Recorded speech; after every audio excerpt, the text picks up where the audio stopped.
اعوذ باللہ من الشیطان الرجیم، بسم اللہ الرحمن الرحیم، رب یسر ولا تعسر وتمم بالخیر۔ آج میں جس موضوع پر بات کروں گا وہ ہے شیطان کا طریقہ واردات۔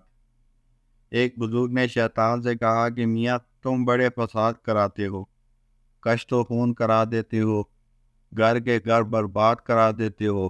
شیطان نے کہا کہ مجھے مفت میں بدنام کر رکھا ہے، میں تو کچھ نہیں کرتا، چلو میں تمہیں نمونہ دکھلاؤں۔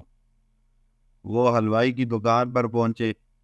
شیطان نے ایک انگلی پر شیرہ دیوار پر لگایا، اس شیرے پر مکھیاں آ بیٹھی، ان مکھیوں پر چھپکلی آ گئی۔ اتفاق سے دکان پر بلی آ گئی، وہ چھپکلی پر دوڑی۔ ایک خریدار کے ساتھ کتا بھی تھا، وہ بلی پر جھپٹا۔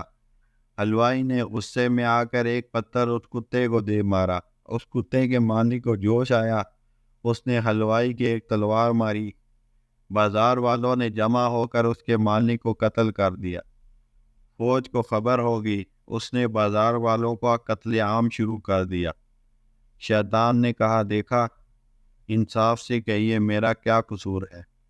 میں نے تو ایک انگلی پر شیرہ دیوار پر لگایا تھا، اور شیرہ لگانا کوئی جرم نہیں، اور اصل میں تو ایک انگلی شیرہ ہی تھا جس کا طول یہاں تک کھینچا۔ اللہ تعالیٰ ہمیں سمجھ عطا فرمائے۔ وآخر دعوانا الحمد للہ۔